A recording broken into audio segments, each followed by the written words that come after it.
अब आज के वीडियो में अपन क्या देखेंगे, संबंध के बारे में, उसका परिचय और उदाहरण आज हम करेंगे। पहला टॉपिक आपका आज का क्या है, संबंध। संबंध मतलब रिलेशन, जैसे हमारा आपसे है और आपका हमसे है। भाई ऐसा तो कहीं नहीं होता कि कोई एक इंसान को हमारा मामा है तो मामा के भी तो हम कुछ लगेंगे, है ना। तो ऐसे ही इसमें रहेगा, है ना। ये कुछ प्रकार के संबंध ऐसे ही इसमें रहेगा। अभी हम क्या देख चुके हैं, कार्तीय गुणन का सेट, एक पार्ट में सेट देख लिया, समुच्चय। फिर 2 अध्याय में क्या देखा, अभी कार्तीय गुणन देख लिया। इन्हीं 2 को मिला के हमें क्या मिलेगा, संबंध मिलेगा, है ना। तो कुछ शर्तों के हिसाब से रहेगा संबंध। हर कोई थोड़ी ना मामा चाचा काका फूफा दादा बन जाते हैं, कुछ ना कुछ कारण रहता है। ऐसे ही यहाँ पे कुछ ना कुछ कारण आपको रहेगा।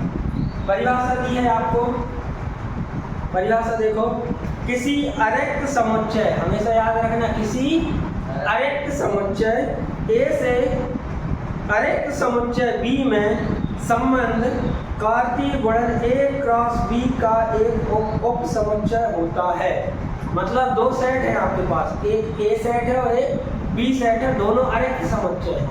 उन दोनों का कार्तीय गुणन मतलब A क्रॉस B पूरा बनता है 2 की पावर नहीं, सॉरी 2 की पावर है नहीं।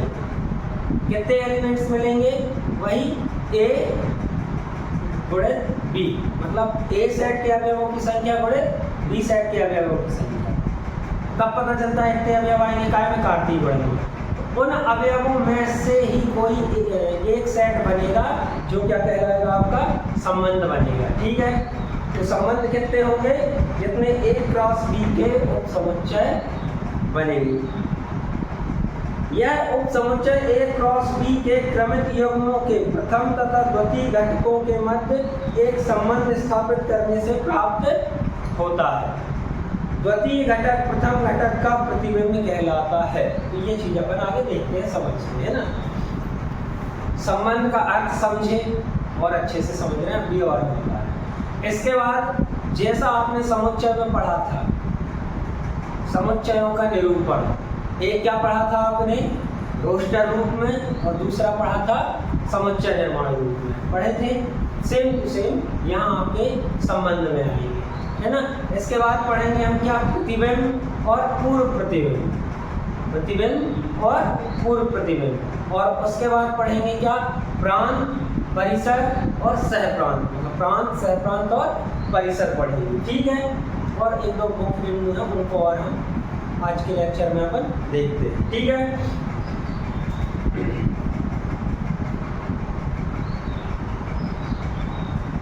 मान लो सेट ए दिया है, क्या दिया है, 1 2 3 दिया है। ठीक है, और सेट बी क्या दिया है, 1 2 3 4 5 ले लिया है। ये 2 सेट है ना। एक चित्र सा बना रहा है, उसको बताते हैं कि संबंध बताने के लिए एक तीर आरेख बनाना पड़ता है। संबंध बताने के लिए क्या बनाना पड़ता है, तीर आरेख। तो वो यही बन रहा है ना। तो कैसे बनाएंगे, पहले क्या आएगा, जिसका संबंध हम किसी से बताएंगे तो उसको पहले लिखेंगे, है ना। भाई मेरा संबंध आपसे क्या है कि मैं टीचर हूँ, अपने आप को पहले रखना पड़ेगा। तो वैसे तो ये हो जाएगा सेट ए, और एक और बन जाएगा, ये हो गया सेट बी। इसमें लिख दो सेट ए के अवयव बी, और इसमें लिख दो 1 2 3 4 5।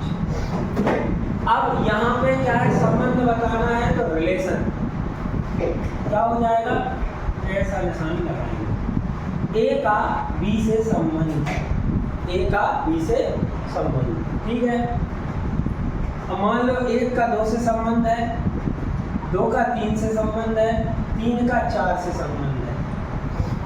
ठीक है, ये क्या कहलाएगा, ऐसे कहलाएगा। हाँ, इसको हम बता दे रहे कार्य में, आर सच दैट ए का संबंध बी से है ना। इस प्रकार से हम लिखेंगे। ठीक है, इसके बाद आर कैसा आएगा, ये अलग चीज है, ये अलग चीज है, ये रोस्टर रूप में लिख रहे हैं। आर कैसा है, एक का संबंध किससे है, दो से है, दो का संबंध किससे है, तीन से है, तीन का संबंध किससे है, चार से। यहाँ पे भी वही चीज रहेगी, प्रथम घटक ए सेट का, प्रथम घटक ए सेट का और द्वितीय घटक बी सेट का। नहीं तो हमने कहा 2 3 और 3 ये एक ही तो नहीं है, नहीं है, ये सेट बी का है और ये सेट ए का है, ठीक है। ये हो गया आपका क्या, रोस्टर रूप में। अब बात आती है क्या, समुच्चय निर्माण रूप में लिखना है, तो क्या होगा, एक अकेले सेट के लिए अपन लिखते थे क्या, x इस प्रकार है।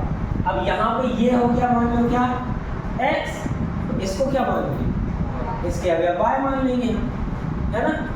तो x और y हमेशा क्रमिक युग्म के रूप में आ रहे हैं, तो अब हम यहाँ क्या लिखेंगे, r कैसा है, x और y किस प्रकार है ये बता रहे हैं। x और y इस प्रकार है, किस प्रकार है, यहाँ पे देखना है हमें कि किस प्रकार है, यहाँ पे देखना है। एक का 2 से संबंध है, फिर 2 का 3 से संबंध है, 3 का 4 से, मतलब एक ज्यादा हो रहा है, x जितना है ना y एक ज्यादा है, तो x किस प्रकार से रहेगा, सॉरी y आएगा, y एक ज्यादा हो रहा है, तो y बराबर क्या रहेगा, x प्लस 1, ठीक है। जहाँ पे x बिलोंग कर रहा है किससे, a से, और या y बिल्कुल जो भी है, y बिलोंग कर रहा है b सेट से। ये बन गया आपका क्या, समुच्चय निर्माण, ठीक है, आया समझ में। इसके बाद अब बात आती है कि प्रतिबिंब, प्रतिबिंब में क्या होगा, हम मिरर में देखते हैं, हमारा प्रतिबिंब देखता है सामने, तो इसके और इसके बीच में मान लो यहाँ पे एक मिरर रखा है, तो उसके लिए एक का प्रतिबिंब क्या देखेगा, 2, 2 का प्रतिबिंब 3, 3 का प्रतिबिंब 4, है ना। और एक शब्द क्या है, पूर्व प्रतिबिंब, इसके प्रतिबिंब कहाँ है, यहाँ है, तो इनके पूर्व प्रतिबिंब यहाँ मिलेंगे। आई बात समझ में, इसके प्रतिबिंब इस तरफ है और इनके पूर्व प्रतिबिंब आगे मिलेंगे, एक दूसरे को समझ गए। ये हम लिख नहीं रहे, मेहनत हम करें। तो यहाँ पे वही है कि जैसे एक का प्रतिबिंब क्या हो जाएगा, 2 हो जाएगा, है ना, 2 का प्रतिबिंब 3, है ना। ऐसे ही क्या लिख दोगे कि 2 का पूर्व प्रतिबिंब क्या होगा, 1 होगा। इस प्रकार से सब 2 का पूर्व प्रतिबिंब 1, 3 का पूर्व प्रतिबिंब 2, 4 का पूर्व प्रतिबिंब 3, और n के ये क्या हो जाएंगे, प्रतिबिंब होंगे, n के ये क्या हो जाएंगे, पूर्व प्रतिबिंब। आया समझ में।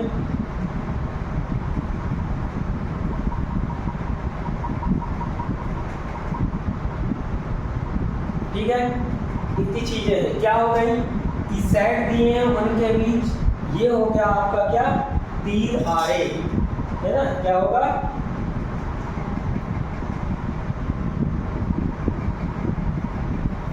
ये है क्या, तीर आरे, ठीक है। इस प्रकार से दर्शाएंगे। ये हो गया आपका रोस्टर रूप, ये हो गया आपका समुच्चय निर्माण रूप, और ये हो गया क्या, प्रतिबिंब और पूर्व प्रतिबिंब जानना हो गया है, ठीक है। इतनी चीजें आई समझ में। इसके बाद अपन पढ़ते हैं इस चीज को, प्रांत, सहप्रांत और परिसर। प्रांत, सहप्रांत और परिसर, इन 3 के पहले की चीजें सब समझ में आई, सबको आई समझ में। अब देखो प्रांत क्या होगा। प्रांत इस पे देखें अपन, इस विशेष तौर पे परिस्थिति के अनुसार मिलेगा, तो क्या मिलेगा, कैसे मिलेगा, ये देखो। प्रांत रहेगा आपका क्या, x वाले मतलब पहले वाले सेट के, इस वाले सेट के वे अवयव होंगे जिनका उपयोग हम जो उपयोग में आए, सब आए हैं, सब रहते। मान लो यहाँ पे कुछ भी लिख दें अपन, जैसे 8 भी है जिसका कोई संबंध नहीं है, तो प्रांत में नहीं आएगा। प्रांत में क्या आएगा? आपका 1, 2, 3 आएगा। ठीक है, क्यों? क्योंकि तीनों का उपयोग हो रहा है। अगर 8 है तो यहाँ नहीं आया, क्यों? क्योंकि उसका प्रतिबंध विद्यमान नहीं आया। समझ में? ये हो गया क्या? आपका प्रांत हो गया। ठीक है, इसके बाद सह प्रांत क्या होगा? पूरा का पूरा सेट भी क्या कहलाएगा? सह प्रांत। भी पूरा का पूरा सह प्रांत कहलाएगा। और बहुत अच्छे से याद रखना, ये 2-3 चैप्टरों में काम पड़ेगा बेटा, है ना। और परिसर क्या कहलाएगा? परिसर कहलाएगा सेट बी के वे अवयव जिनका उपयोग हुआ है, जिनका पूर्व प्रतिबिंब विद्यमान है ना। क्या हो जाएगा? 2, 3 और 4, 2, 3 और 4। ठीक है, इनको लिखना चाहो तो लिख लो। इनके बारे में 2-3 चीजें हम बता दे रहे हैं। मतलब ये क्या है, वो जो हम बताए ना, ये क्या रहेगा? सेट ए के उपयोग होने वाले अवयव। इसका बताया क्या? पूरा सेट बी। और इसका क्या बताया कि सेट बी के वे सारे अवयव जिनका पूर्व प्रतिबिंब विद्यमान है। लिख लो।